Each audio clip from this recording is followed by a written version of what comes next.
2014 की 16वीं लोकसभा के चुनाव में भाजपा गठबंधन सत्ता में आती है और देश के प्रधानमंत्री के रूप में श्री नरेंद्र मोदी आते हैं, जो इससे पूर्व गुजरात के बहुत सफल मुख्यमंत्री रहे। बड़े लंबे काल तक मुख्यमंत्रित्व का पद उन्होंने संभाला और उसके बाद अब ये केंद्र की सत्ता में, केंद्र की राजनीति में आते हैं और भारत के प्रधानमंत्री बनते हैं। एनडीए सत्ता में काबिज होती है और उसके बाद अपना 5 वर्ष का कार्यकाल पूरा करने के बाद 2019 में 17वीं लोकसभा के चुनाव होते हैं। अप्रैल मई में 7 चरणों में चुनाव हुए और 23 मई को जब परिणाम आते हैं तो वे भी मोटे मोटे अपेक्षित परिणाम थे। लगभग 912 मिलियन लोगों ने जो मतदान की पात्रता रखते थे, उसमें से 67% लोगों ने मतदान किया। ये एक बहुत अच्छा प्रतिशत था, अब तक का सबसे अधिक मतदान प्रतिशत। साथ ही साथ इस चुनाव की एक और खासियत थी कि महिला मतदाताओं की भी भागीदारी अब तक की तुलना में सबसे ज़्यादा थी। तो दो दृष्टि से ये चुनाव बहुत अहम था। एक विशेष लैंडमार्क के रूप में देखा जा सकता है कि मतदान प्रतिशत सबसे ज़्यादा 67 और दूसरा महिलाओं का प्रतिशत भी इस बार सर्वाधिक रहता है। 545 में से 543 सीटों के लिए चुनाव होता है और उसमें बहुमत के लिए 272 सीटों की जरूरत पड़ती है। प्रधानमंत्री नरेंद्र मोदी अपने वही पुराने चुनावी क्षेत्र वाराणसी से चुनाव लड़ते हैं, उत्तर प्रदेश वाराणसी से, और विजयी होते हैं। चुनाव के पहले भी यही प्रधानमंत्री थे, क्योंकि 16वीं लोकसभा में भी यही प्रधानमंत्री थे। वैसे ही जैसे कि मनमोहन सिंह यूपीए की ओर से 2 सक्सेसिव टर्म करते हैं प्रधानमंत्री के रूप में, उसी प्रकार श्री नरेंद्र मोदी अब पुनः प्रधानमंत्री चुने जाते हैं। भारतीय जनता पार्टी को इस चुनाव में 37.3% वोट मिले और सीटों की संख्या रही 303, अर्थात सीटों की संख्या 50% से ज़्यादा, लेकिन मतदान का प्रतिशत 50% से कम, 37.3। और ये जो प्रतिशत है, ये 1989 के आम चुनाव के बाद किसी भी राजनीतिक दल को सबसे ज़्यादा मिला हुआ वोट शेयर था। तो ये भी एक अहम बात थी इस चुनाव की। सबसे ज़्यादा मतदान का प्रतिशत, सबसे ज़्यादा महिलाओं के द्वारा मतदान किया गया इस बार, और तीसरी बात, विजयी पार्टी को सबसे ज़्यादा मतदान का प्रतिशत मिला, 37.6%। इसका जो पर्याप्त बहुमत है उसमें काफ़ी वृद्धि हुई और इसी के कारण भाजपा के नेतृत्व में राष्ट्रीय जनतांत्रिक गठबंधन को कुल 353 सीटें मिलती हैं। भारतीय राष्ट्रीय कांग्रेस की स्थिति बड़ी ही शोचनीय, न्यूनतम सीटों पर आके वो रुकती है। भारतीय राष्ट्रीय कांग्रेस को, इंडियन नेशनल कांग्रेस को या कांग्रेस आई को, जिसे हम कहते हैं, 52 सीटें मिली, मात्र 52। वह दल जो 1984 में 415 सीटों के साथ सत्ता में आया था, अब वह 52 पर सिमट जाता है। और सबसे बड़ी अनहोनी बात यह हुई कि विपक्ष के नेता का दावा करने के लिए 10% सीटें प्राप्त करना जरूरी है। विपक्ष के नेता का दावा पाने के लिए 10% सीटें, 543 सीटों में चुनाव होता है तो उसका 10% होता है 54।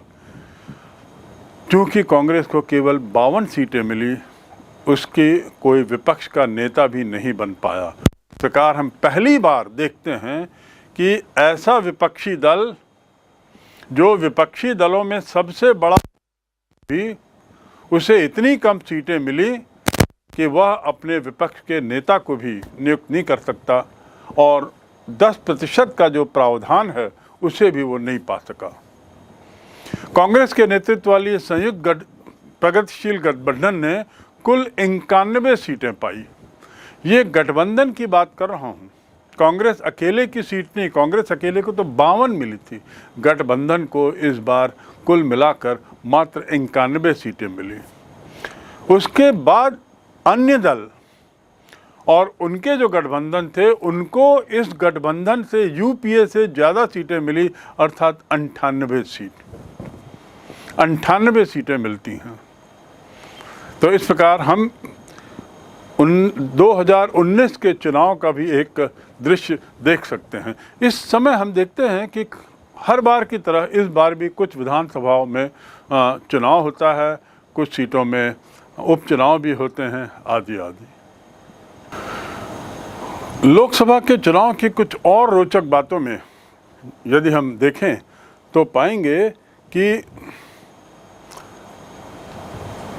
सीट परिवर्तन जो होता है, यानी भाजपा के पक्ष में 21 सीटों का इजाफा और वहीं कांग्रेस के पक्ष में 8 सीटों का इजाफा। गठबंधन एनडीए सामने आता है जिसकी कुल संख्या रहती 353 और वो सत्ता पे आता है।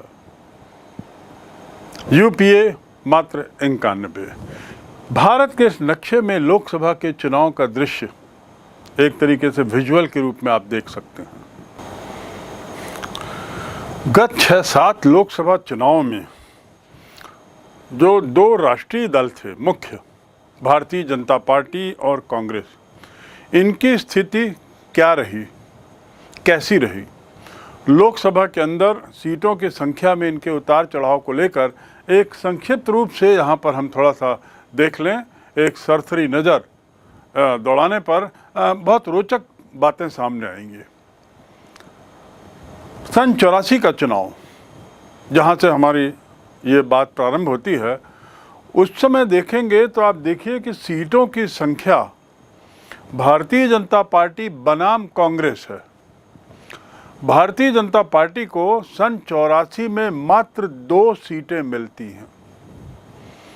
ये वही भारतीय जनता पार्टी है जिसका निर्माण 1980 के बाद जनसंघ के वे तत्व जो जनता पार्टी में शामिल थे बाहर आकर इसका निर्माण करते हैं और ये नए दल का गठन होता है जिसका नाम है भारतीय जनता पार्टी।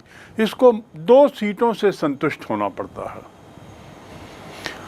उसके बनाम उसके खिलाफ कांग्रेस को 415 सीटें मिलती हैं। ये वही चुनाव है जब इंदिरा गांधी की हत्या होती है और उनकी हत्या की भावनात्मक लहर का फायदा कांग्रेस को मिलता है। 1984 में उसे सर्वाधिक सीटें मिलती हैं और 415 बनाम 2, आप सोच सकते हैं कितना विशाल अंतर।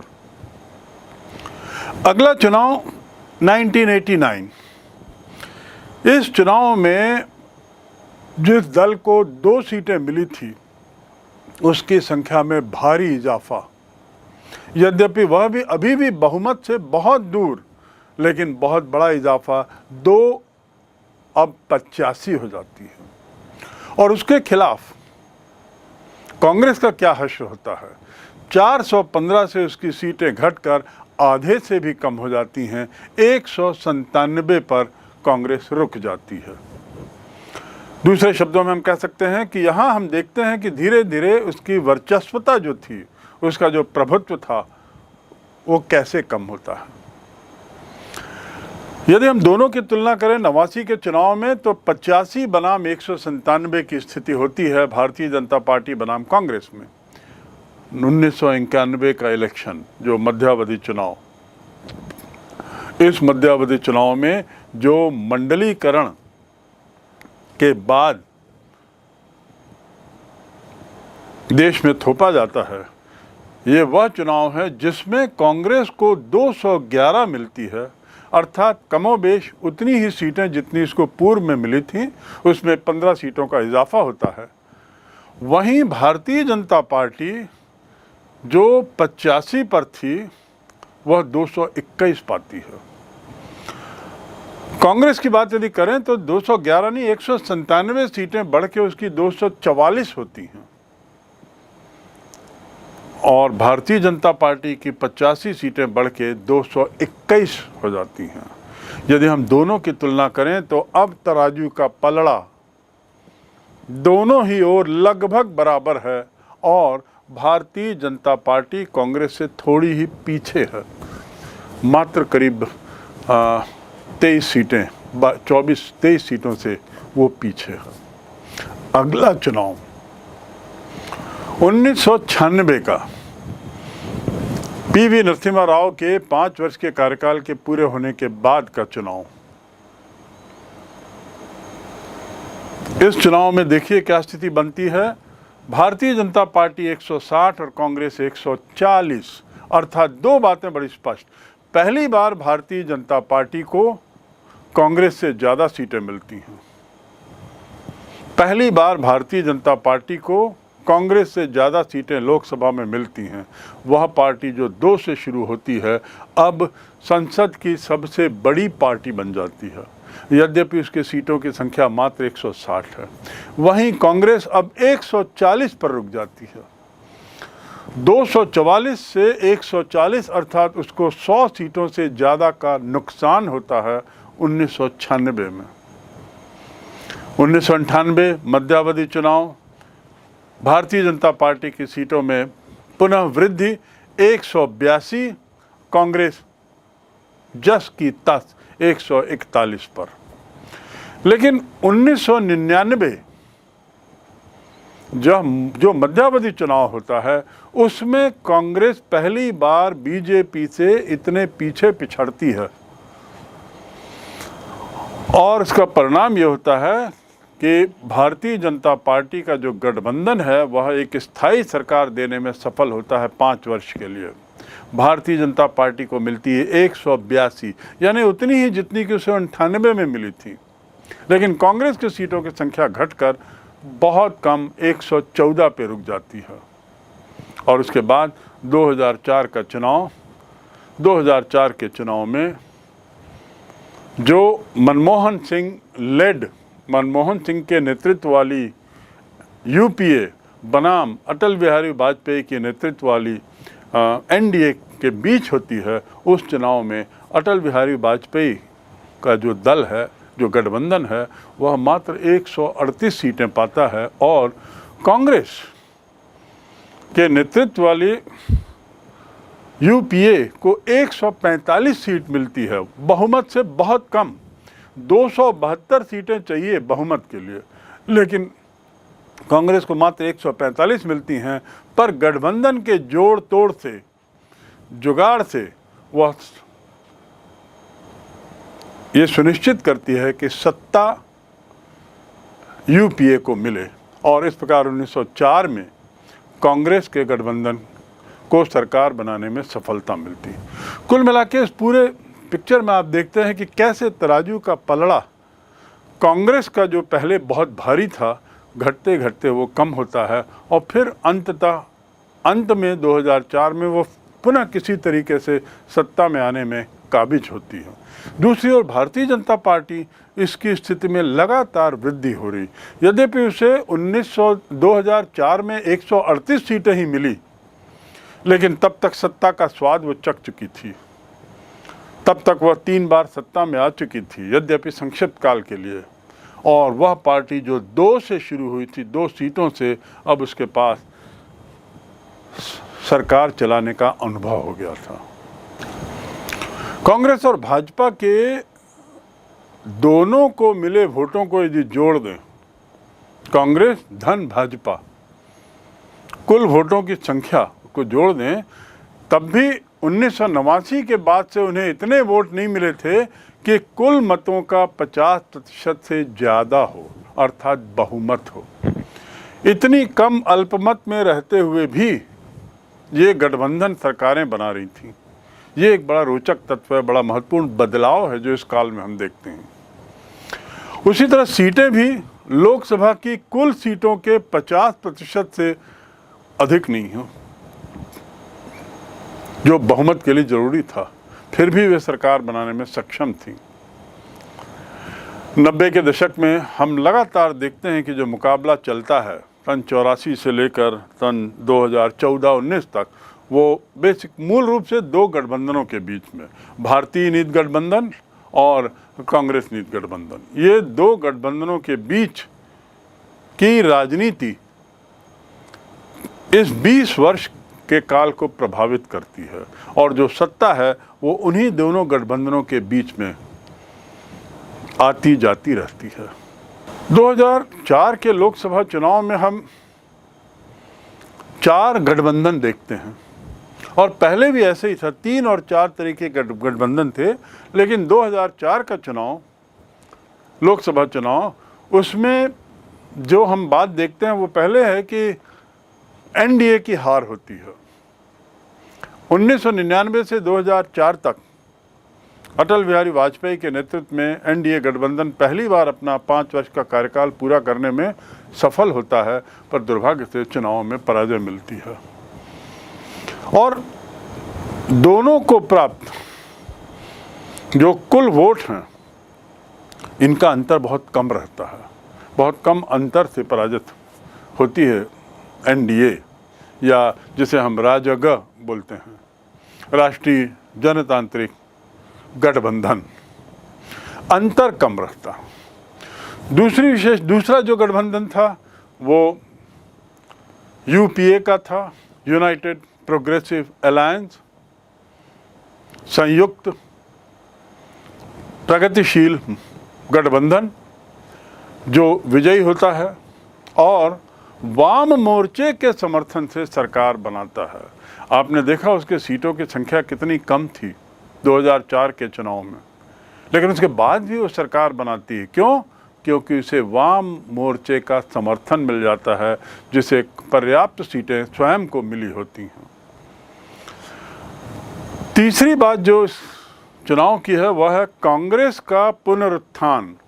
1991 के बाद इस पार्टी की सीटों की संख्या बढ़ती है। 1991 के बाद 2004 में हम देखते हैं कि इनके सीटों की संख्या में इजाफा होता है। तो ये 2004 के लोकसभा चुनाव की का एक पिक्चर है।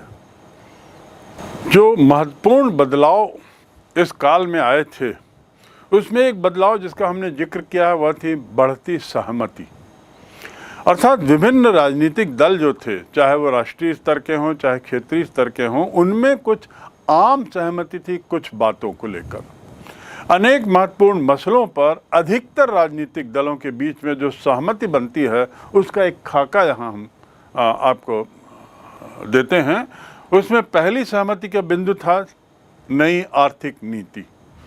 अर्थात नई आर्थिक नीति को लेकर सभी इस बात से सहमत थे कि इसे जारी रखना होगा, क्योंकि इससे देश समृद्ध होगा और विश्व में भारत एक आर्थिक अर्थव्यवस्था बनने की क्षमता, शक्ति पालेगा।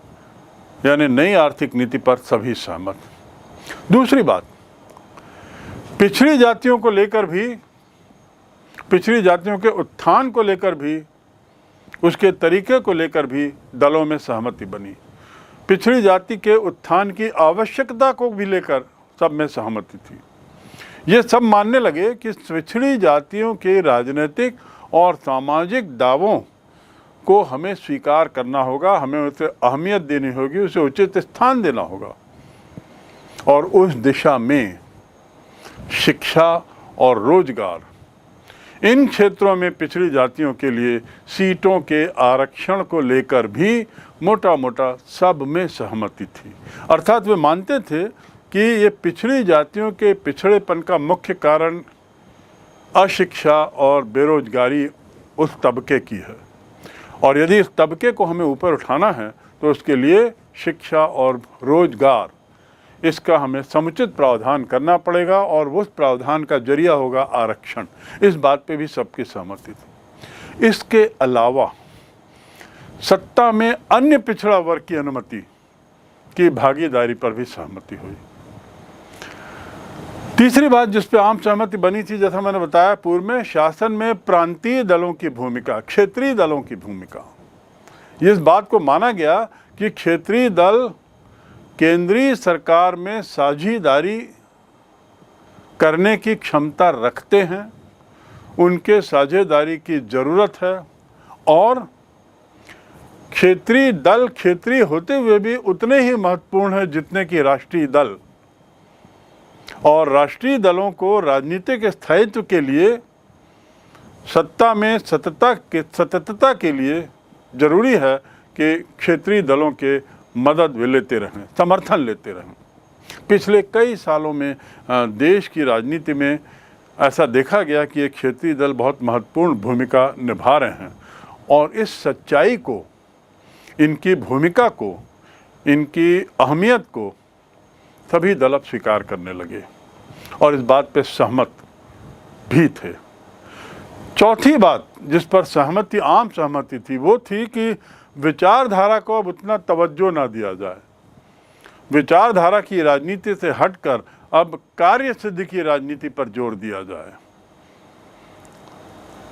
विचारधारा के मुद्दे को लेकर जो ध्रुवीकरण पूर्व में हो रहे थे, साम्यवादी विचारधारा, गांधीवादी विचारधारा, राष्ट्रवादी विचारधारा आदि आदि, इन सब विचारधाराओं को दरकिनार कर अब जरूरी इस बात की है कि हम एक स्थायी सरकार दे सकें, और उसके लिए यदि जरूरी पड़े तो हम विचारधारा को बैक बर्नर में रखकर काम को लेकर, एक्शन को लेकर अपनी सहमति जताएं और सरकार चलाएं। विचारधारागत सहमति के बगैर राजनीतिक गठबंधन बनाने पर अब किसी तरह की शर्मिंदगी नहीं थी। पहले इसे एक उससे देखा जाता था, अजीब तरीके से, एक अच्छी दृष्टि से नहीं देखा जाता था जब विभिन्न विचारधाराओं के दल साथ में आते थे, क्योंकि ऐसा माना जाता था कि जब विचारधाराएं ही अलग हैं तो फिर कैसे ये लोग काम करेंगे।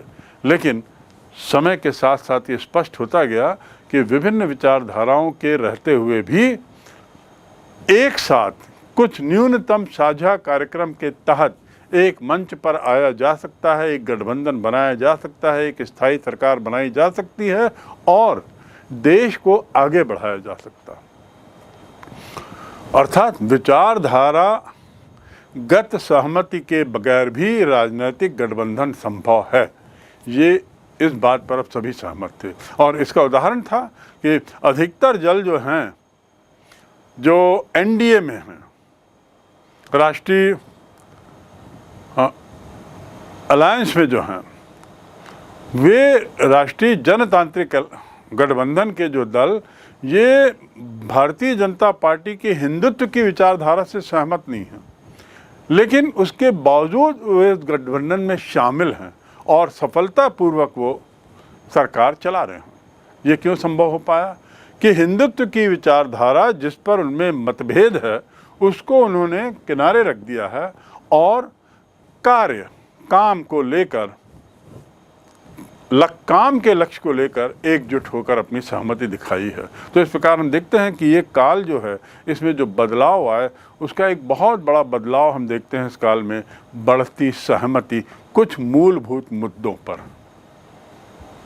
ये सभी ऐसे महत्वपूर्ण बदलाव हैं और ऐसा भी माना गया कि आगामी राजनीति जो है वो इन बदलावों के दायरे में होगी, इनके आसपास घूमेगी। अर्थात बदलाव एक आवश्यक चीज़ मानी गई। कांग्रेस के प्रभुत्व के दौर से हमारी जो राजनीति है वो अब कहाँ पर आ पहुँची है? राजनीतिक दलों की बीच प्रतिस्पर्धा के पड़ाव पर। ये बात भी सब मान लिए कि जो इतिहास हम देखते हैं राजनीति का, भारतीय राजनीति का, उसमें उसकी शुरुआत होती है कांग्रेस के प्रभुत्व से, और अब हम राजनीतिक दलों के बीच की प्रतिद्वंद्विता पर आकर उस पड़ाव पे आ गए हैं। अर्थात किसी एक का प्रभुत्व अब समाप्त होता नजर आता है। तो ये भी एक सच्चाई थी जिस पे इस बदलाव पर भी सब सहमत थे और इस बदलाव के परिप्रेक्ष्य में अब नई राजनीति खेली जा रही थी। इसी प्रतिस्पर्धा के बीच भी कुछ मसलों पर सहमति बनी थी। ये एक बहुत बड़ी चीज़ थी। कहाँ पहले प्रभुत्व था, विभिन्न विचारधाराओं के लोग एक ही दल के अंदर थे, कांग्रेस के अंदर। अब विभिन्न विचारधाराओं के लोगों ने विभिन्न विभिन्न दल बनाए, लेकिन गठबंधन के तहत विचारधाराओं को तिरस्कृत कर, विचारधाराओं को दरकिनार कर अब कार्य सिद्धि पर विशेष जोर दिया। और इस प्रकार हम कह सकते हैं कि सहमति पर आना, सहमति के निष्कर्ष पर पहुंचना इस काल की एक बहुत बड़ी घटना थी। घटना नहीं कहना चाहिए, बल्कि इस काल का एक बहुत बड़ा परिवर्तन था, जिसने गठबंधन की राजनीति को और मजबूत किया। राजनीतिक दल अब जन आंदोलन और संगठन के विकास के नए रूप को, नए सपनों को और नए तरीकों को ईजाद कर रहे थे, उनको पहचानने की कोशिश कर रहे थे। और ये सब प्रतिस्पर्धा के दौरान, अर्थात जन आंदोलनों की सार्थकता पर भी अब कोई प्रश्न चिन्ह नहीं लगाए जा रहे थे, उनके औचित्य पर कोई प्रश्न चिन्ह नहीं लगाए जा रहे थे। अगली बात, गरीबी, विस्थापन, न्यूनतम मजदूरी, आजीविका और सामाजिक सुरक्षा के मामले पर जन आंदोलनों के जरिए राजनीतिक पार्टियां अब अपनी रोटी सेक रही थीं। मुद्दे वही आधारभूत लोगों के जीवन से जुड़े हुए, लेकिन चूंकि जनता की इन मुद्दों पर आवाज़ शासन तक नहीं पहुंच पा रही थी। जन आंदोलनों पर व्यवस्था होती है, जन आंदोलन होते हैं, और जब जन आंदोलन होते हैं तो उनके इन मुद्दों को, उनके इन मसलों को राजनीतिक एजेंडे के रूप में अब पेश किए जाने का प्रयास शुरू होता है। और अंतिम बात, ये आंदोलन राज्य को उसकी जिम्मेदारियों से भी वाकिफ कराते थे। ये इस काल की एक महत्वपूर्ण विशेषता थी। उनको सचेत करते थे, उनको सजग करते थे, राज्य को विवश करते कि हमारी आवाज़ भी सुने। एक दबाव ग्रुप के रूप में कार्य करने का प्रयास इन जन आंदोलनों के द्वारा किया गया और सफल तरीके से किया गया। जब आरक्षण, नौकरी के आरक्षण के मुद्दे की बात आई तो इन्होंने अपनी ताकत दिखाई, क्योंकि नौकरी में आरक्षण का मुद्दा बहुत अहम मुद्दा था। और सुप्रीम कोर्ट के निर्णय आने के बाद 1992 में ओबीसी वर्ग एक पूरे बल्क में, एक पूरे गुट में उन 27% सीटों के लिए जो उसके लिए आरक्षित की गई थी, अपने को, अपनी पात्रता पाता है और फिर उसमें प्रयास करता है। नौकरी में आरक्षण के मामले पर मैंने जैसा बताया था कि बड़े तीखे वाद विवाद हुए, मामला कोर्ट भी गया, और इन विवादों से अन्य पिछड़ा वर्ग अपनी पहचान को लेकर ज़्यादा सजग होता है। जो इस तबके को लामबंद करना चाहते थे और इसका फ़ायदा लेना चाहते थे, उन्होंने उसका फ़ायदा लिया। ऐसी अनेक पार्टियां इस दौरान आई जो इस तबके को लेकर चलना चाहती थीं, जिन्होंने शिक्षा और बेरोजगार के क्षेत्र में नए नए अवसर उपलब्ध कराने की मांग की, अवसर दिलाने की मांग की। यानी ये काल ऐसा काल है जब पिछड़ा वर्ग के मुद्दों को लेकर राजनीतिक माहौल गरमाया। पिछड़ा वर्ग का विकास, पिछड़े वर्ग का उद्धार, ये इस काल में किसी भी दल के राजनीतिक एजेंडे का एक मुख्य अंग था। और जैसे पूर्व में हमने देखा, इंदिरा गांधी ने कभी गरीबी हटाओ का नारा दिया था, फिर कुछ और नारे अलग अलग चले। जैसे वर्तमान में जो सबसे प्रसिद्ध जो सरकार का जो नारा है, सबका साथ सबका विकास, ऐसे ही इस काल में 80 और 90 के दशक में हम देखते हैं कि अधिकतर पार्टियां शिक्षा और रोजगारोन्मुख बिंदुओं पर ज़्यादा सजग थीं और इसका फ़ायदा उनको मिला क्योंकि ओबीसी उनकी तरफ खिंचे। इन दलों ने सत्ता में अन्य पिछड़ा वर्ग की हिस्सेदारी पर भी सवाल उठाया। इन दलों का कहना था कि भारतीय समाज में अन्य पिछड़ा वर्ग का एक हिस्सा बहुत बड़ा है और इसीलिए सत्ता में भी इन्हें प्रॉपर प्रतिनिधित्व मिलने की ज़रूरत है। इसे देखते हुए अन्य पिछड़ा वर्ग का शासन में समुचित प्रतिनिधित्व और सत्ता में समुचित मौजूदगी तय करना लोकतांत्रिक कदम होगा। शासन में उचित प्रतिनिधित्व और ऐसे ही सत्ता में उचित मौजूदगी, इन सब में पिछड़ा वर्ग को पर्याप्त स्थान मिलना चाहिए। ऐसा होने पर ही हम लोकतांत्रिक व्यवस्था को सही मानेंगे और मानेंगे कि लोकतांत्रिक व्यवस्था के लिए, स्थायी लोकतंत्र के लिए ये एक बहुत महत्वपूर्ण कदम है। तो इस प्रकार हम देखते हैं कि कैसे किन किन मुद्दों को लेकर और किस प्रकार 1980 के दशक और 1995 आते आते अन्य पिछड़ा वर्ग और या ओबीसी कितना अपनी अहमियत को बना बैठता है और भारत के राजनीतिक पटल पर अपना एक निर्दिष्ट स्थान बनाने में सक्षम हो जाता, सफल हो जाता। भारतीय राजनीति, जिसका दायरा 122 करोड़ की जनसंख्या में है, जिसका दायरा इतने बड़े भौगोलिक क्षेत्र में है जिसे हम भारत कहते हैं,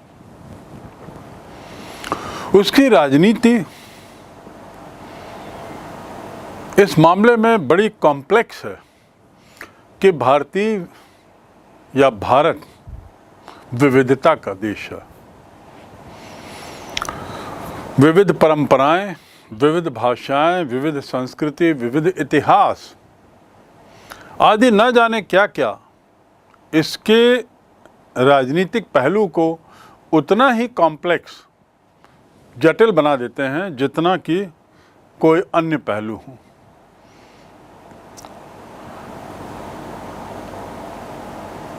भारतीय राजनीति की जब बात करते हैं तो उन 122 करोड़ लोगों की बात करते हैं जो भारत के नागरिक हैं और उन 122 करोड़ लोगों में जो पात्रता रखते हैं उनकी संख्या भी स्वयं 75-80 करोड़ के आसपास है।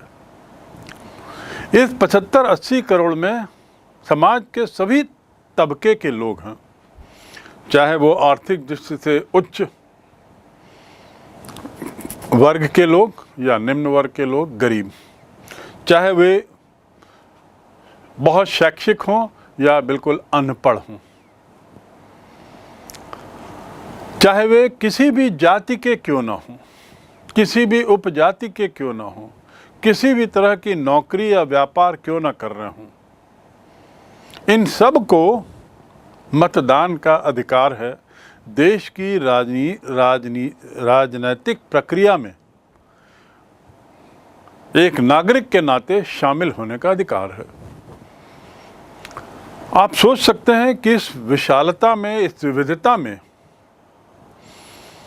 जितने प्रकार के सामाजिक वर्ग हैं, उनके उचित प्रतिनिधित्व को ध्यान में रखना और सुनिश्चित करना कि समाज के सभी तबके को इस राजनीतिक प्रक्रिया में, संसदीय व्यवस्था में, शासन व्यवस्था में उचित प्रतिनिधित्व मिले, तभी तो लोकतंत्र मजबूत होगा। जितना ही ज़्यादा इसका विशाल दायरा होगा, पहुंच होगी, उतना ही हमारा लोकतंत्र सक्षम रहेगा। इसी प्रक्रिया में हमने अभी तक पढ़ा विभिन्न लोकसभा के चुनाव, और उन चुनाव के पूर्व हमने समझने की कोशिश की कि भारतीय राजनीतिक प्रक्रिया कैसी है, उसके क्या क्या पहलू हैं। इस अध्याय के समाप्त होने के बाद अध्याय को वास्तविक रूप में पूरा करने के लिए जरूरी है कि हम कुछ प्रश्नों को भी हल करें, और प्रश्न भी ऐसे जो अध्याय को ज़्यादा से ज़्यादा कवर करें। उस श्रृंखला में पहला प्रश्न, आपातकाल के बाद के दौर में भाजपा एक महत्वपूर्ण शक्ति के रूप में उभरती है।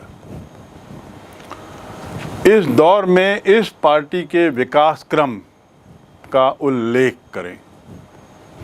यानी भारतीय जनता पार्टी का विकास, उस पर आपको एक संक्षिप्त लेख लिखना है। यहाँ कुछ गाइडलाइन देना अनुचित नहीं होगा।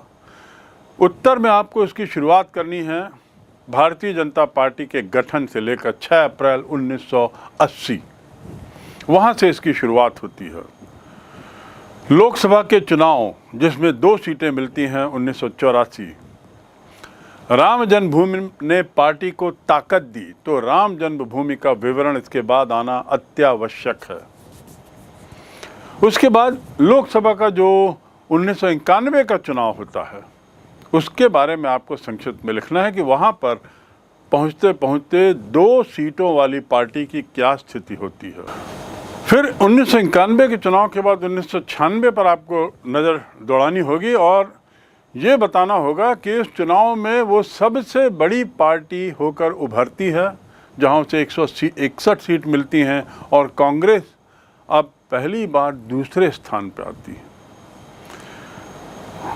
अगला चुनाव मई 1998, जब गठबंधन के रूप में, राजग गठबंधन के रूप में, एनडीए गठबंधन के रूप में ये चुनाव में शामिल होती है और सत्ता में आती है। जून 99 तक सत्ता में बनी रहती है।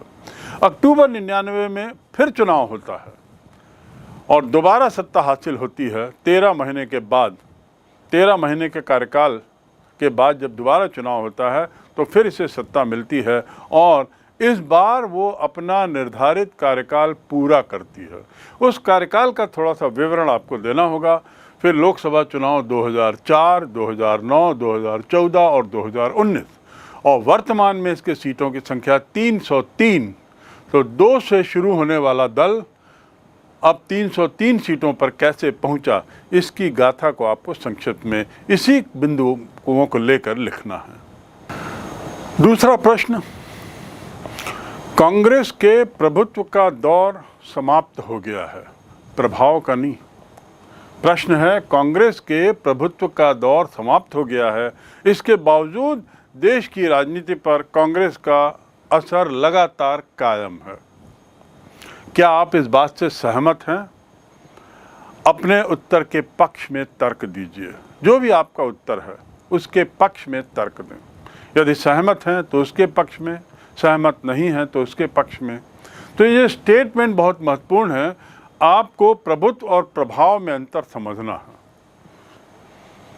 जहाँ तक ये प्रश्न का सवाल है, इसके उत्तर कुछ इस प्रकार हो सकते हैं कि भारत में कांग्रेस के प्रभुत्व का दौर तो समाप्त हो गया है, जैसा कि लोकसभा के अंतिम 2 परिणाम बताते हैं। कांग्रेस की सीटों में लगातार जो कमी आ रही है उसकी ओर आपको इशारा करना है। साथ ही साथ मत प्रतिशत जो लगातार कम हो रहा है उसको बताना है, और इसके बताते हुए आपको ये बताना है कि कैसे इसकी सरकार गठबंधन के बावजूद बनने से रह गई, खासकर 1999 में, 1998 में। कांग्रेस की सीटों की गिरावट का जिक्र करते हुए आपको कांग्रेस के प्रभुत्व के समाप्ति पर अपनी सहमति दिखानी है। लेकिन कांग्रेस के प्रभाव में कमी आई है, लेकिन कांग्रेस का प्रभाव अभी भी बना हुआ है। ये बात साबित करने के लिए आपको राज्य के चुनावों की ओर जाना होगा और ये बताना होगा कि कई राज्यों में जहां चुनाव हुए हैं वहां वर्तमान में भी कांग्रेस की सरकारें हैं। राज्यों के चुनाव में अभी भी कांग्रेस कुछ क्षेत्रों में अपना प्रभाव रखती है, और ऐसा कहते हुए आपको साबित करना होगा कि इसलिए नहीं कहा जा सकता कि कांग्रेस का प्रभाव समाप्त हो गया है, प्रभुत्व तो समाप्त हुआ है। तीसरा प्रश्न, अनेक लोग सोचते हैं कि सफल लोकतंत्र के लिए दो दलीय व्यवस्था जरूरी है। सफल लोकतंत्र के लिए दो दलीय व्यवस्था जरूरी है। पिछले 30 सालों से भारतीय अनुभव के आधार पर एक लेख लिखें और इसमें बताएं कि भारत की मौजूदा बहुदलीय व्यवस्था में क्या फायदे हैं, बहुदलीय व्यवस्था से या बहुदलीय व्यवस्था के क्या फायदे हैं। इसका उत्तर कुछ मूलभूत बिंदु। पहली बात, आपको बहुदलीय व्यवस्था के फायदों की बात करते हुए सबसे पहला फायदा जिसका आपको जिक्र करना है वो है कि बहुदलीय राजनीति में विभिन्न लोगों को राजनीति में आने का अवसर मिलता है। ये कुछ वर्ग विशेष तक सीमित नहीं रहता, किसी दल विशेष या क्षेत्र विशेष तक सीमित नहीं रहता, तो वे बहुत बड़ा फायदा है। दूसरा फायदा, क्षेत्रीय दलों के माध्यम से राष्ट्रीय स्तर पर जो वंचित वर्ग हैं, जो वंचित समूह हैं, उनकी नुमाइंदगी होती है, अर्थात उनकी आवाज़ वहाँ तक पहुँचती है। किनके माध्यम से? क्षेत्रीय दलों के माध्यम से। ऐसा क्यों होता है? क्योंकि क्षेत्रीय दल छोटे रहते हैं, छोटी संख्या रहती है, प्रभाव भी एक सीमित क्षेत्र तक रहता है, और ऐसी स्थिति में उस क्षेत्र की समस्याएं, उस क्षेत्र में रहने वाले समूह की समस्याएं ऊपर तक कैसे पहुंचेंगी? तभी पहुंचेंगी जब गठबंधन की राजनीति हो, तभी पहुंचेंगी जब क्षेत्रीय दल भी राष्ट्रीय सत्ता में शामिल हों, तभी पहुंचेंगी जब बहुदलीय लोकतंत्रीय व्यवस्था हो। तो इसलिए आप इसके पक्ष में और कुछ बिंदु को देते हुए ये बात साबित करने की कोशिश करें कि भारत की मौजूदा बहुदलीय व्यवस्था के अनेक फायदे हैं। प्रश्नों की श्रृंखला में चौथा और अंतिम प्रश्न जो आपके लिए है वह है संक्षिप्त में निबंध लिखें। संक्षिप्त में निबंध लिखें इन 3 बिंदुओं पर। पहला, क्षेत्रीय दलों का उदय, कारण और प्रभाव। क्षेत्रीय दलों का उदय, कारण और प्रभाव। दूसरा, सामाजिक रूप से कमजोर वर्गों के सशक्तिकरण के प्रयास। सामाजिक वर्गों के, सामाजिक दृष्टि से कमजोर वर्ग के सशक्तिकरण के प्रयास। और तीसरा है गठबंधन की राजनीति, सकारात्मक या नकारात्मक। इस पर आप अपने विचार रखें, अपने मूल विचार। जो तीसरा बिंदु है गठबंधन की राजनीति, सकारात्मक या नकारात्मक, इस पर अपने मूल विचार रखें। इसके लिए आपको स्वयं को अपनी सोच को बढ़ाना होगा, सोचना होगा और स्वयं को अपने एक निष्कर्ष पे निकलना होगा।